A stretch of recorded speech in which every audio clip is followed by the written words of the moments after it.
नमस्कार दोस्तों, कैसे हैं आप सब लोग? स्वागत है आपका क्रैक जी के एग्ज़ाम चैनल पर। तो कंटिन्यू संविधान की तैयारी हो रही है, राज्य व्यवस्था की तैयारी हो रही है और यदि आप किसी भी एग्ज़ाम की तैयारी कर रहे हैं, वनडे एग्ज़ाम की, स्टेट पीसीएस की एग्ज़ाम की या किसी भी राज्य की पर्टिकुलर किसी सेवा के एग्ज़ाम की, तो ये वीडियो आपके लिए बहुत ही महत्वपूर्ण हो सकता है। और अभी तक हम लोग कंटिन्यू भाग 1, भाग 2, भाग 3, भाग 4 और भाग 4 क मतलब मूल अधिकार, नीति निर्देशक तत्व, मूल कर्तव्य तक हमने कंटिन्यू वीडियो बनाए हैं, भाग 1 से भाग 4 क तक, 4A तक, मतलब अनुच्छेद 51 क तक हम लोगों ने कवर कर लिया है। मगर मेरे पास मैसेज आया था, कमेंट आया था कि सर राष्ट्रीय प्रतीक और राष्ट्रीय जो ध्वज है, इनके बारे में भी आप कुछ वो कर दीजिए और कहाँ-कहाँ से हमारे स्रोत हैं संविधान के, इसके बारे में कुछ आपके पास नोट्स है तो आप अवेलेबल कराइए। तो इसलिए मैंने बीच में 2 वीडियो वो वाले डाले हैं, यदि आपने नहीं देखे हैं तो वो भी देख लीजिएगा। क्वेश्चन उससे ही बनते हैं। पहले मैंने सोचा था कि लास्ट में कवर करूँगा, परंतु जब मेरे पास कमेंट आए तो मैंने उस पे वीडियो बना लिया है। तो अब हम लोग कंटिन्यू भाग वाइज़ हम लोग चैप्टर कवर कर रहे हैं और जो-जो क्वेश्चन बन सकते हैं, जो-जो मेरे पास नोट्स अवेलेबल हैं, वो सब मैं आप लोगों के साथ लेकर साझा कर रहा हूँ। हमारे टेलीग्राम चैनल से आप जुड़ के फ्री ऑफ पीडीएफ आप प्राप्त कर सकते हैं। तो आज हम लोग भाग 5 राष्ट्रपति से जुड़े हुए प्रश्नों को पूरा देखेंगे और पूरा डिटेल में हम लोग पढ़ेंगे राष्ट्रपति से क्या-क्या आ सकता है। आज इस बुक का मैं पढ़ा रहा हूँ, मेरे जो नोट्स बने हैं उससे भी मैं आपको अगली वीडियोज़ में बहुत ही शॉर्ट में आपको बताऊँगा कि राष्ट्रपति और राज्यपाल किस तरीके से सिमिलर है और किस तरीके से राज्यपाल की हम राष्ट्रपति के अनुच्छेद यदि याद करते हैं, तो राज्यपाल के भी प्रश्न हमारे थ्रू बन सकते हैं, ठीक है? तो राष्ट्रपति आइए देखते हैं। तो भारत का जो राष्ट्रपति ये आपको पता ही है, भारत का प्रथम नागरिक होता है और भारत कैसा है? गणतंत्र देश है। तो भारतीय गणराज्य का वो सर्वोच्च पद है। भारत की कार्यपालिका शक्ति राष्ट्रपति में निहित होती है, जैसा आपको पता है कि लोकसभा, राज्यसभा और राष्ट्रपति ही संसद के अंग हैं, ठीक है? तो कार्यपालिका की शक्ति राष्ट्रपति में निहित है। राष्ट्रपति, अब ये देश का प्रथम नागरिक है और संविधान में अनुच्छेद 52 से लेके 62 तक इसके बारे में पूरा का पूरा डिटेल है, फिर उसके बाद उपराष्ट्रपति है, ओके? तो आज हम लोग राष्ट्रपति से संबंधित जितने भी अनुच्छेद है उसको देखते हैं। तो अनुच्छेद 52 क्या कहता है कि भारत का एक राष्ट्रपति होगा। जिस पे हाइलाइट है ये इम्पोर्टेंट है, ठीक है? अब क्योंकि देखिए मैं आपको एक पीएचडी नहीं करवा रहा हूँ, मैं आपको ये बता रहा हूँ कि आपके एग्ज़ाम में क्या-क्या आ सकता है, क्या आ सकता है। मतलब क्वेश्चन बन सकते हैं और आप उससे अच्छे से अच्छे नंबर लाके अपनी सीट को सुनिश्चित करें। क्योंकि मैंने भी यूपीएसआई दिया है, मैंने यूपी स्टेट पीसीएस दिया है, मैं प्रेज़ेंट टाइम में यूपी में टीचर हूँ। तो मैं कई एग्ज़ामों से गुज़रा हूँ, इसलिए मुझे उस थोड़ा बहुत तो नॉलेज है और वही नॉलेज आप लोगों के साथ मैं शेयर कर रहा हूँ जिससे आप लोगों की हेल्प हो, ठीक है? तो अनुच्छेद 52 क्या कहता है? भारत का एक राष्ट्रपति होगा। 53 संघ की कार्यपालिका की शक्ति किसमें निहित है? राष्ट्रपति में निहित है। देखिए हमने ऊपर ही देखा, ये आपकी अनुच्छेद 53 की व्याख्या है। अनुच्छेद 54 भारत का राष्ट्रपति का जो निर्वाचन होता है, वो किस-किस से होता है? अब जैसे आपको पता है कि भारत के जो राष्ट्रपति का निर्वाचन है, सभी राज्यों के जो निर्वाचित प्रतिनिधि हैं, वो प्लस अनुच्छेद 54 और 55 में राज्य के अंतर्गत दिल्ली राष्ट्रीय राजधानी क्षेत्र और पुदुचेरी, क्योंकि यहाँ भी चुनाव होते हैं, तो इसके भी निर्वाचित जो प्रतिनिधि हैं, वो भी चुनाव में शामिल होंगे, ठीक है? अनुच्छेद 55 राष्ट्रपति के निर्वाचन की रीति क्या होती है? अनुच्छेद 56 राष्ट्रपति की पदावधि, पद ग्रहण करने की तारीख से 5 वर्ष तक। ये प्रश्न आता है कि पद ग्रहण करने की राष्ट्रपति की तारीख से मतलब पद ग्रहण करने की तारीख से 5 साल तक के लिए रहेंगे या जब चुनाव होता है, चुनाव का रिजल्ट आता है कि तब से, ठीक है? तो कहीं-कहीं बच्चे उसमें थोड़ा-सा कन्फ्यूज़ हो जाते हैं, तो इस चीज़ को एकदम ध्यान रखिएगा, ठीक है? अनुच्छेद 57 राष्ट्रपति के पद के लिए किसी व्यक्ति के पुनर्निर्वाचन की पात्रता, कि हमारे देश में राष्ट्रपति फिर से निर्वाचित हो सकता है कि नहीं। अनुच्छेद 58 राष्ट्रपति निर्वाचित होने के लिए अर्हताएँ क्या-क्या हैं? ये सब हम लोग अभी देखने वाले हैं। अनुच्छेद 59 राष्ट्रपति की पद की क्या शर्तें होती हैं? और 60 राष्ट्रपति द्वारा शपथ या प्रतिज्ञान जो लिया जाता है, वो है अनुच्छेद 60 दिखाता है। अनुच्छेद 61 बहुत इंपॉर्टेंट, राष्ट्रपति पर महाभियोग चलाने की प्रक्रिया क्या हो सकता है? क्या राष्ट्रपति भी हटाया जा सकता है? तो हटाया जा सकता है, तो उसका क्या है? महाभियोग प्रक्रिया है। और अनुच्छेद 62 कि राष्ट्रपति के पद में रिक्ति को भरने के चुनाव कराने का समय, आकस्मिक रिक्ति को भरने के लिए निर्वाचित व्यक्ति की पदावधि। तो ये सब कि यदि किसी राष्ट्रपति की मृत्यु हो जाती है या ये मेडिकल उसमें चल जाते हैं, ट्रॉमा में, या किसी एक्सीडेंट हो जाता है, जो भी उनके साथ इमरजेंसी हो सकती, तो उस समय क्या उसके रूल्स हैं, उसको हम लोग अनुच्छेद 62 में देखते हैं। तो आइए हम लोग इसको धीरे-धीरे देखते हैं। राष्ट्रपति का निर्वाचन, राष्ट्रपति की अर्हताएँ, चुनाव में नामांकन क्या है प्रोसीजर, ठीक है? तो अब हम लोग उसको देख रहे हैं। तो राष्ट्रपति का निर्वाचन जो है, जो निर्वाचक गण है और निर्वाचन की विधि है, दोनों हम लोग देखेंगे। जो निर्वाचन की रीति और निर्वाचक कौन कौन होते हैं। तो संसद के दोनों सदन के निर्वाचित सदस्य, मतलब लोकसभा और राज्यसभा, ठीक है, लोकसभा के भी निर्वाचित सदस्य और राज्यसभा के भी निर्वाचित सदस्य, प्लस सभी राज्यों और केंद्र शासित प्रदेश, मतलब केंद्र शासित प्रदेश सभी नहीं, दिल्ली और पुदुचेरी की विधानसभा के निर्वाचित सदस्य, सभी राज्य के निर्वाचित, मतलब कौन, जो विधायक आप चुनते हैं, ठीक है। अब जैसे दोनों सभा, लोकसभा में कौन चुनते हैं, हम लोग सांसद चुनते हैं, तो वो, प्लस राज्यसभा के जो सांसद प्रतिनिधि है उनको चुना जाएगा, प्लस राज्यों के निर्वाचित जिसको विधायक आप चुनते हैं वो एमएलए, ठीक, और प्लस केंद्र शासित प्रदेश, जैसे दिल्ली में विधानसभा का चुनाव होता है, पुदुचेरी में होता है, तो वहाँ के जो विधायक चुने जाते हैं उनको भी इसमें राष्ट्रपति के निर्वाचन में उनकी भी वोटिंग होती है और वो लोग भी वोट करते हैं। ओके, निर्वाचन की विधि क्या है, तो एकल संक्रमणीय पद्धति है, ठीक है, मतलब जब तक उनको एक राष्ट्रपति नहीं मिल जाएगा तब तक वो गिनती गिनेंगे। जैसे ऐसा नहीं होता है वोट डाल दिया गया है तो एक व्यक्ति जीत गया, एक व्यक्ति हार गया, नहीं। अब वो वहाँ पर जैसे उसमें नंबरिंग होता है, मैं उस पे भी एक वीडियो लेकर आऊँगा कि जैसे अभी 3 लोग यदि खड़े होते हैं तो किसी को 1, किसी को 2, किसी को 3, अब कोई और चाहता है कि दूसरा वाला पहले पे, फिर दूसरा, फिर तीसरा, तो इस तरीके से सीनियरिटी उनकी काउंट होती है और तब तक काउंट होती है तब तक कि एक व्यक्ति ना हो जाए। जैसे अनुपातिक प्रतिनिधित्व पद्धति, मतलब जो प्रतिनिधि अनुपात में सबसे ज़्यादा होगा उसी को चुना जाएगा। तो एकल संक्रमणीय पद्धति और अनुपातिक प्रतिनिधित्व पद्धति, और ये कैसे होता है, गुप्त मतदान, मतलब ये कोई देख नहीं सकता है, ठीक है। तो ये गुप्त मतदान तो हर कोई होता है, परंतु इनका भी जो राष्ट्रपति हैं ये भी गुप्त मतदान के थ्रू ही राष्ट्रपति चुने जाते हैं, ठीक है। अब इसमें एक और चीज़ मैं आपको बताऊंगा कि इसमें व्हीप व्यवस्था नहीं होती। व्हीप व्यवस्था अभी हम डिस्कस करेंगे। जो ये गुप्त मतदान है इसी तरीके से माना जाता है। राष्ट्रपति के पद हेतु अर्हताएं, जैसा अभी हम लोगों ने अनुच्छेद देखा है कि अनुच्छेद 58 में राष्ट्रपति के निर्वाचित होने की अर्हताएं क्या क्या हैं, तो उसको हम लोग डिस्कस करेंगे। केंद्र, राज्य, स्थानीय सरकार में लाभ के पद पर ना हो, जैसे लाभ के पद पे नहीं होना चाहिए, कोई किसी भी सरकारी पद पे, सेवा पे नहीं होना चाहिए, तो वो लाभ का पद नहीं होना चाहिए। वो जो राष्ट्रपति के पद की निर्वाचन करने वाले, मतलब जो भी उम्मीदवार खड़ा होगा तो वो किसी भी लाभ पद पे ना हो। लोकसभा का सदस्य निर्वाचित होने की योग्यता रखता हो। लोकसभा की निर्वाचित होने की योग्यता क्या है, उम्र 25 वर्ष, तो 25 वर्ष से ऊपर होना चाहिए, और जो भी उनकी योग्यताएं हैं, कितना पढ़ा होना चाहिए, कितने लोग होना चाहिए, ये सब लोकसभा वाली जो क्राइटेरिया हो वो पूरी होनी चाहिए, ठीक है। भारत का नागरिक हो, मतलब जन्म से ना हो तब भी चलेगा, परंतु भारत का नागरिक हो, और उम्र 35 वर्ष की आयु पूर्ण कर चुका हो। जैसे लोकसभा के निर्वाचित होने की योग्यता और उम्र कितनी हो, 35 वर्ष से अधिक हो। राष्ट्रपति के निर्वाचन के चुनाव में नामांकन कौन कौन कर सकता है, मतलब आप जानते हैं ग्राम प्रधान, यदि ग्राम की प्रधानी भी चुनी जा रही है तो वो भी, उसमें भी निर्वाचक में कुछ प्रस्तावक होते हैं, कुछ अनुमोदक होते हैं। तो ये तो देश के सबसे बड़ी पद के लिए हो रहा है, तो इसमें भी प्रस्तावकों और अनुमोदकों की संख्या कम से कम 50-50 होनी चाहिए, मतलब 50 प्रस्तावक होने चाहिए और 50 अनुमोदक होना चाहिए, ठीक है, निर्वाचकों, जिसमें निर्वाचित सांसद और विधायक का प्रस्तावक होना आवश्यक है, ठीक है। तो 50 कम से कम आपके प्रस्तावक और अनुमोदक होने चाहिए, जिसमें निर्वाचकों में जो प्रस्तावक होते हैं उसमें सांसद या विधायक कम से कम 50 होने चाहिए। जमानत की राशि 15,000 आपको जमा करनी पड़ेगी जब चुनाव में आप उठेंगे, तो जो भी राष्ट्रपति के चुनाव में उठेंगे। जमानत की राशि की जब्ती कब होगी, कि जब कुल डाले गए मतों में 1/6 भाग से कम मत प्राप्त होती है। तो अब यदि 1/6 भाग से भी कम यदि मत प्राप्त हो रहा है तो वो जमानत उनकी जब्त हो जाएगी, 15,000 उनका जब्त हो जाएगा, ठीक है।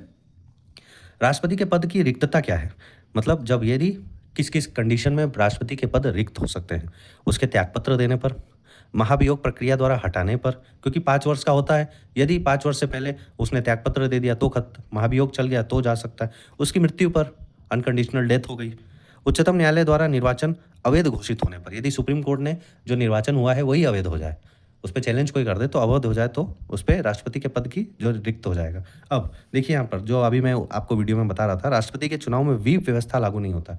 व्हीप क्या होता है, व्हीप ये वर्ड है कि जैसे हम लोग अभी प्रेजेंट टाइम में जो भी राज्य में चुनाव हो रहा है, जब मैं वीडियो रिकॉर्ड कर रहा हूँ तो बिहार में अभी चुनाव चल रहा है। अब जैसे यहाँ पे बीजेपी के जो लोग हैं, सीनियर मोस्ट नेता लोग जाते हैं और बोलते हैं आप बीजेपी को वोट डालिए, आप इनको वोट डालिए, मतलब अपने लोगों को मोटिवेट करते हैं। तो व्हीप व्यवस्था में जो भी निर्वाचित सांसद हैं, ठीक है, वो किसी न किसी पार्टी से हैं, तो उसमें आप वो नहीं कह सकते हो कि आप इनको वोट डालिए, मतलब ओपनली एकदम बोला नहीं जाता है, तो ये व्हीप व्यवस्था लागू नहीं होती है, ठीक है। मतलब आप डिमांड नहीं कर सकते कि आपको ये इसको वोट डालना है, तो इस तरीके से व्हीप व्यवस्था लागू नहीं होती। अब राष्ट्रपति पर महाभियोग की प्रक्रिया बहुत इंपॉर्टेंट है, ये अनुच्छेद 61 से प्रश्न बहुत बार आते हैं कि किस अनुच्छेद में राष्ट्रपति पर महाभियोग है, तो अनुच्छेद 61। ये एक संवैधानिक प्रावधान है। चुना हुआ भी राष्ट्रपति संवैधानिक प्रावधान है, और हटाया जाने वाला भी राष्ट्रपति, मतलब जो चुना जाता है वो हटाया जा सकता है, ठीक है। हम लोग इसीलिए इसको गणतंत्र कहा गया है। अब कारण, एक ही कारण होता है राष्ट्रपति को हटाने का, कि राष्ट्रपति द्वारा संविधान का उल्लंघन यदि होता है तो ही राष्ट्रपति पे महाभियोग चलता है। ऐसे नहीं कि किसी ने आके कुछ बोल दिया और राष्ट्रपति को हटा दिया गया, ऐसा नहीं होता है। राष्ट्रपति द्वारा यदि संविधान का उल्लंघन होता है, और वो भी उल्लंघन प्रूफ होना चाहिए, ठीक है, तो वो कैसे होगा कि यदि लोकसभा या राज्यसभा में किसी भी एक सभा में प्रस्ताव लाया जाए कि राष्ट्रपति ने संविधान का उल्लंघन किया है, वो भी प्रस्ताव लाने से 14 दिन पूर्व राष्ट्रपति को नोटिस जाना है कि भैया हम राष्ट्रपति के खिलाफ महाभियोग लाना चाहते हैं। प्रस्ताव लाने के कम से कम 14 दिन पूर्व उनको नोटिस देना पड़ेगा। नोटिस पे हस्ताक्षर भी होना चाहिए। संबंधित सदन यदि लोकसभा के हैं तो कम से कम 1/4 उनके साइन होने चाहिए, यदि राज्यसभा में है तो 1/4 राज्यसभा से साइन होना चाहिए, तभी वो नोटिस मान्य माना जाएगा, ठीक है। संसद के किसी भी सदन में, जैसा मैंने बताया कि लोकसभा या राज्यसभा दोनों में से किसी में भी हो सकता है। पारित संसद के दोनों सदनों द्वारा अलग अलग कुल सदस्य में से कम 2/3 बहुमत से, मतलब 2/3 बहुमत यदि उस पर नोटिस पे पास होता है, तब जाकर राष्ट्रपति पर महाभियोग चलाने की प्रक्रिया अपनाई जाएगी। ये तो स्टार्ट करने की प्रक्रिया है, ठीक है। तो इस तरीके से राष्ट्रपति पे महाभियोग चलाया जाएगा। क्या क्या रहेगा? संविधान पे उल्लंघन की ही कंडीशन है कि राष्ट्रपति में महाभियोग होगा।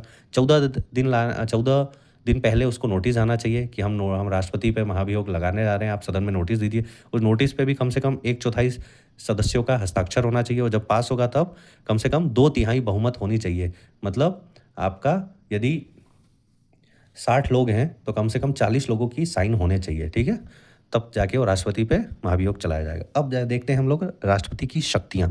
क्या क्या शक्तियाँ हैं राष्ट्रपति की? कार्यकारी शक्ति, विधायी शक्ति, न्यायिक शक्ति, आकस्मिक शक्ति, वित्तीय शक्ति और अन्य शक्ति, ये सब हम लोग अभी देखने वाले हैं, ठीक है। तो कार्यकारी शक्ति में संघ की कार्यपालिका शक्ति राष्ट्रपति में निहित होती है। अनुच्छेद 53 में अभी हमने डिस्कस भी कर लिया, और सबसे टॉप लाइन भी यही थी। भारत सरकार के समस्त कार्यपालिका कृत्य राष्ट्रपति के नाम से ही, मतलब भारत में जितने भी आईएफएस होंगे या जो भी बड़ी नोटिस होंगे, यदि आप बाहर जाके भी कोई कार्य कर रहे हैं, सपोज आज भारत के प्रधानमंत्री यदि विदेश में जाके कोई भी कार्य करते हैं, कोई भी समझौता करते हैं, तो किसके नाम से होगा? राष्ट्रपति के ही नाम से होगा, प्रधानमंत्री जी के नाम से नहीं होगा, ठीक है। ये अनुच्छेद 77 में कहा गया है। राष्ट्रपति द्वारा की गई समस्त नियुक्तियाँ न्यायाधीशों की नियुक्ति को छोड़कर, तो समस्त नियुक्तियाँ किसकी? न्यायाधीशों की नियुक्ति को चीफ जस्टिस ऑफ इंडिया के द्वारा, जो कॉलेजियम सिस्टम है उसके द्वारा किया जाता है। बाकी जितने भी है बड़े ग्रेड ए अफसर हैं या फिर जितने भी नेता लोग हैं सॉरी, उनकी नियुक्तियां किसके द्वारा होती है? राष्ट्रपति के द्वारा होती है, मतलब कैबिनेट की। अब आप राज्य वाली मत मान लीजिएगा, जबकि आईएएस, आईपीएस, आईएफएस ये जितनी भी नियुक्तियां होती है किसके द्वारा होती हैं? राष्ट्रपति के द्वारा, ओके। उनकी ज्वाइनिंग लेटर पर राष्ट्रपति का हस्ताक्षर होता है। अनुसूचित क्षेत्र घोषित करना हुआ उनका प्रशासन करना। जैसे हम लोगों ने संघ राज्य क्षेत्र और गठन की ट्रिक हम लोगों ने देखी थी राज्यों का, तो मैंने दिखाया था एएमटीएम, मतलब जो भी असम, मेघालय, त्रिपुरा, मिजोरम वाले राज्य हैं, कौन से क्षेत्र को इनर लाइन परमिट चाहिए, कौन सा क्षेत्र SC ST बाहुल्य है, ये क्षेत्र जो भी घोषित करना, उसका प्रशासन करना, ये सब चीज़ें राष्ट्रपति के कार्यकारी शक्ति में ही आती है। विधायी शक्ति में संसद का सत्र, सत्रावसान और विघटन, ये अनुच्छेद 85 के तहत इनकी शक्ति में है। संसद में राष्ट्रपति का विशेष अभिभाषण अनुच्छेद 87 में कहा गया है, ठीक है, कि जैसे थैंक यू नोट्स भी जाते हैं, या फिर जब भी हमको सत्र घोषित करना है, या सत्रावसान मतलब बीच में कुछ सत्रों के बीच में जो छुट्टियां होती है या समय दिया जाता है उसको सत्रावसान किया जाता है, विघटन, ये सब विधायी शक्तियाँ किस किस अनुच्छेद के तहत है आप देख सकते हैं। संसद के दोनों सदनों की संयुक्त बैठक को आहूत करना, ये भी राष्ट्रपति की विधायी शक्तियों में, परंतु यहाँ पे ध्यान देने वाली बात है कि बुलाता कौन है? बुलाता है लोकसभा का अध्यक्ष, ठीक है। तो लोकसभा के जो अध्यक्ष होते हैं, जैसे अभी प्रेजेंटली ओम बिरला जी हैं, तो वही बुलाते हैं, वही बुला सकते हैं। बाकी इसका जो आदेश होगा वो राष्ट्रपति जी देंगे। विधेयकों पर अनुमति अनुच्छेद 111 के तहत। अध्यादेश जारी करना बहुत इंपॉर्टेंट है, 123 के तहत। अध्यादेश हमारे राष्ट्रपति जी ही जारी करते हैं, ठीक है, तो अनुच्छेद 123 के तहत। न्यायिक शक्ति, उच्चतम न्यायालय व उच्च न्यायालयों के न्यायाधीशों की नियुक्ति, ठीक है। क्षमादान की शक्ति अनुच्छेद 72, ये क्षमादान की शक्ति आपको पता है राष्ट्रपति के पास होती है। उच्चतम न्यायालय से सलाह लेने की शक्ति 143 के तहत, ये न्यायिक शक्ति के अंतर्गत आता है, ओके। आकस्मिक शक्ति, क्या क्या आकस्मिक है? जो आपातकाल, राष्ट्रीय आपातकाल की घोषणा 352 के तहत सिर्फ राष्ट्रपति ही कर सकते हैं। राज्यों में संवैधानिक तंत्र विफल होने के कारण, जैसे आप लोगों ने सुना होगा राष्ट्रपति शासन लग जाता है, तो वो 356 के तहत जब संवैधानिक तंत्र विफल हो जाता है, राज्य किसी प्रकार से जो वहाँ के नेता लोग हैं वो उसको पूरी तरीके से टैकल नहीं कर पा रहे हैं, तो वो संवैधानिक तंत्र विफल हो रहा है, इसलिए राष्ट्रपति शासन लग जा रहा है। 356 की घोषणा। वित्तीय आपातकाल की घोषणा 360, जो अभी तक भारत में जब से भारत आज़ाद हुआ वित्तीय आपातकाल नहीं हुआ है, 360। ठीक है, 352 और 356 हो चुका है। अब हम लोग आते हैं वित्तीय शक्ति और अन्य शक्तियों पे। वित्तीय शक्ति में वित्त विधेयक राष्ट्रपति की पूर्वानुमति से ही लोकसभा में प्रस्तुत होता है अनुच्छेद 110 के तहत। तो ये भी आपको पता होना चाहिए कि धन विधेयक सिर्फ हमारे लोकसभा में ही पारित होता है। इस पर मैं कल आपको एक अच्छा वीडियो में लेके आऊँगा, पूरा राष्ट्रपति और राज्यपाल में आपको फैक्ट्स बताऊंगा, और लक्ष्मीकांत के नोट्स जो हैं वो भी मैं आपको पूरा शो ऑफ करूंगा किस तरीके से होता है। इस वीडियो को देखने के बाद वो आप वीडियो देखेंगे तो बहुत ही क्लैरिफिकेशन मिलेगा। ठीक है, वार्षिक वित्तीय विवरण बजट पेश करवाना यह अनुच्छेद 112 के तहत राष्ट्रपति की वित्तीय शक्तियों में है। राष्ट्रपति की पूर्वानुमति से ही आकस्मिक निधि से व्यय किया जाता है। जो भी हमारे पास प्रेजेंटली आकस्मिक निधि होगा तो वो किससे होगा, वो सिर्फ राष्ट्रपति की पूर्वानुमति से होगा। उनकी अनुमति लेके ही उसमें से कुछ भी खर्च किया जाएगा, चाहे 1 रुपये चाहे 1000 करोड़ रुपए। तो अनुच्छेद 267 के तहत वित्त आयोग का गठन अनुच्छेद 280 में है। ये हमारे राष्ट्रपति जी की वित्तीय शक्ति में है। अन्य शक्तियाँ क्या क्या और अन्य शक्तियाँ? अंतर्राष्ट्रीय संधियाँ और समझौते राष्ट्रपति के नाम से ही संपन्न होंगे। जैसा अभी हम लोगों ने देखा है कि जो भी भारत के बाहर जो भी कार्य होगा वो सब किसके नाम से होगा, राष्ट्रपति के नाम से ही होगा। भारतीय सेना का सर्वोच्च सेनापति कहलाते हैं हमारे राष्ट्रपति। अंतर्राष्ट्रीय मंचों मामलों में भारत का प्रतिनिधि राष्ट्रपति के माध्यम से ही होगा। जो भी होगा टू द प्रेसिडेंट होगा, इसके अलावा कोई नहीं। राजदूतों और उच्चायुक्तों को भेजना और उनका स्वागत करना ये राष्ट्रपति के ही पावर में आता है। अब हम लोग देखते हैं जब से भारत आज़ाद हुए हैं, प्रथम राष्ट्रपति से लेकर प्रेजेंट टाइम तक के राष्ट्रपति डॉक्टर राजेंद्र प्रसाद जी हमारे देश के प्रथम राष्ट्रपति थे आफ्टर इंडिपेंडेंट। तो इनके कार्यकाल आप देख सकते हैं, 3 कार्यकाल इन्होंने किया था, जिसमें 26 जनवरी 1950 से 13 मई 1962 तक। व्यक्ति के अनुसार क्रम 1 है और कार्यकाल के अनुसार 3। डॉक्टर सर्वपल्ली राधाकृष्णन ये कार्यकाल के अनुसार चौथे थे और व्यक्ति के अनुसार दूसरे थे। तो अब मैं सब पढ़ूंगा तो वीडियो बहुत लंबा हो जाएगा, तो आप देख सकते हैं, इसका स्क्रीनशॉट भी ले सकते हैं, नहीं तो ये आपको PDF के माध्यम से टेलीग्राम में मिल ही जाएगा। ठीक है, मैं पढ़ दे रहा हूँ। पहले राजेंद्र प्रसाद, फिर doctor Sarvepalli Radhakrishnan, third doctor Zakir Hussain, फिर आए थे VV गिरी साहब, ये कार्यवाहक थे। इनके जाने के बाद न्यायमूर्ति मोहम्मद हिदायतुल्लाह, ये भी कार्यवाहक थे। फिर चुन के VV गिरी साहब आए थे, वराहगिरी वेंकट गिरी। फिर उसके बाद डॉक्टर फ़खरुद्दीन अली अहमद, फिर BD जत्ती साहब कार्यवाहक थे। फिर नीलम संजीव रेड्डी जी, ये एकमात्र निर्विरोध चुने जाने वाले राष्ट्रपति। ये प्रश्न आया हुआ है SSC में प्लस रेलवे में। नीलम संजीव रेड्डी ये कौन से ऐसे राष्ट्रपति थे जो निर्विरोध चुने गए थे, जिनके अगेंस्ट में कोई खड़ा ही नहीं हुआ था, तो वो थे नीलम संजीव रेड्डी। ज्ञानी जेल सिंह, R वेंकटरमन, डॉक्टर शंकर दयाल शर्मा जी, फिर KR नारायणन, फिर doctor APJ Abdul Kalam sahab, missile man of the India, Pratibha Devi Singh Patil ji, Pranab Mukherjee ji, Ramnath Kovind ji, और प्रेजेंट टाइम में महामहिम है हमारी श्रीमती द्रौपदी मुर्मू। व्यक्ति के अनुसार क्रम और कार्यकाल के अनुसार 17वीं। ठीक है, अब राष्ट्रपति की जो क्षमादान शक्ति है वो क्या क्या है उसको भी देख लीजिए। किसको क्षमा कर सकती? जो भी दोषी है, दोषी को दंड और दंडादेशों निर्हरताओं से पूर्णतः मुक्त करा सकती हैं। कौन? भारत के राष्ट्रपति करवा सकते हैं। ठीक है, उनका लघुकरण मतलब उसकी सजा को कम भी किया जा सकता है। ठीक है, दंड के स्वरूप को बदलकर उसको कम करके। परिहार, दंड की प्रकृति में परिवर्तन किए बिना उसकी अवधि को कम करना। उसकी प्रकृति को भले ही कम ना करें, मगर उनकी अवधि को, जो 10 साल का है, 15 साल का, उसको 2-5 साल में कर सकती है। इसलिए हर साल राष्ट्रपति जी के पास में क्षमादान के लिए कई याचिकाएं जाती हैं कि इसको कर दिया जाए, उसको कर दिया जाए। तो जिसको उनको ठीक लगता है वो उसको करते भी हैं। विराम, दोषी को मूल रूप में दी गई सजा को किन्हीं विशेष परिस्थितियों में कम कर देना, इसको विराम कहते हैं। प्रविलंबन, दंड, विशेषकर मृत्यु दंड पर अस्थायी रोक लगाना। मतलब अब जैसे यदि किसी को फांसी होने वाली है तो उसको रोक दिया जाएगा। अनिश्चितकालीन के लिए भी रोक दिया जा सकता है और कुछ समय के लिए भी रोक दिया जा सकता है। किसके पावर से? प्रेसिडेंट के पावर से। ओके, अब वीटो शक्ति, क्या क्या वीटो हैं? तो वीटो, किसी विधेयक पर अपनी राय को सुरक्षित रखना, इसको आंतरिक वीटो कहते हैं। ठीक है, फिर निलंबनकारी वीटो, जैसे अभी देखिए वीटो का भी एक ट्रिक है मेरे पास, QSP। तो क्वालिफाइड वीटो और एब्सोल्यूट वीटो, ये आंतरिक वीटो वही है। तो मैं कल इसका जो नोट्स है, क्योंकि आज का वीडियो वैसे भी लंबा हो रहा है, तो इतना लंबा यदि आप देखेंगे तो थोड़ा बहुत बोर भी हो सकते हैं, इसलिए मैं इसको बहुत ही शॉर्ट फॉर्म में और एक अच्छे तरीके ट्रिक के माध्यम से आपको नोट्स के माध्यम से इसको आपको दिखाऊंगा।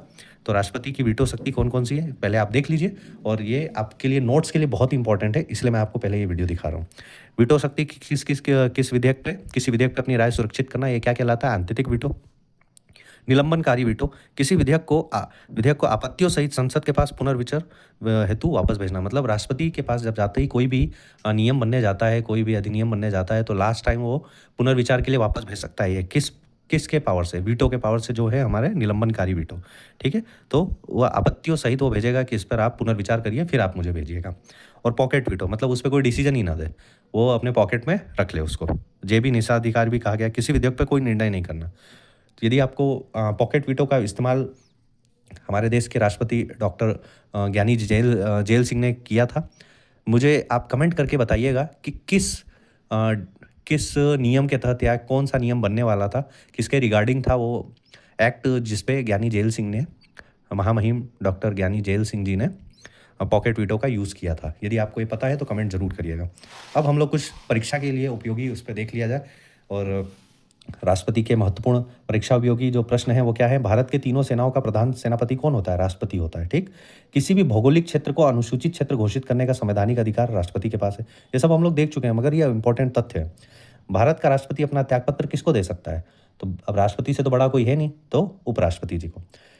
दिल्ली और पुदुचेरी विधानसभाओं में निर्वाचित सदस्यों को राष्ट्रपति के निर्वाचक मंडल में शामिल किया गया कौन से संविधान संशोधन से? तो 70वें संविधान संशोधन अधिनियम 1992 द्वारा।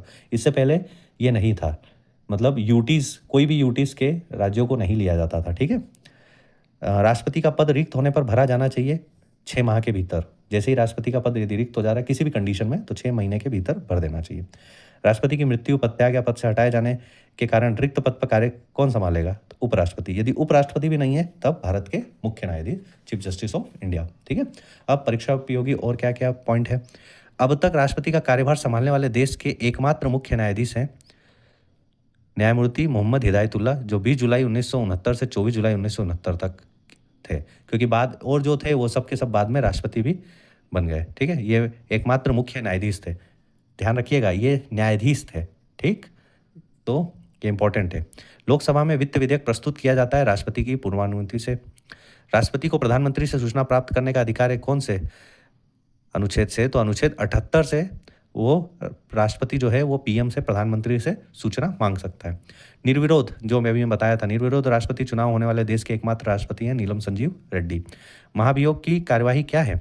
अर्ध न्यायिक प्रक्रिया है। मतलब इसमें आधा हम लोग संसद में बात करेंगे और आधा न्यायिक प्रक्रिया में। भारत का कार्यपालिका का अध्यक्ष कौन है? भारत के राष्ट्रपति।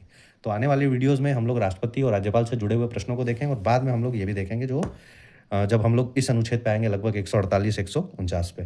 ठीक है, तब तक आप ये वीडियो की तैयारी करते रहिए राष्ट्रपति की, और जो भी आपके नोट्स हैं वो सब हमारे टेलीग्राम से जुड़ के आप प्राप्त कर सकते हैं। तब तक के लिए तैयारी करते रहिए। जय हिंद, नमस्कार।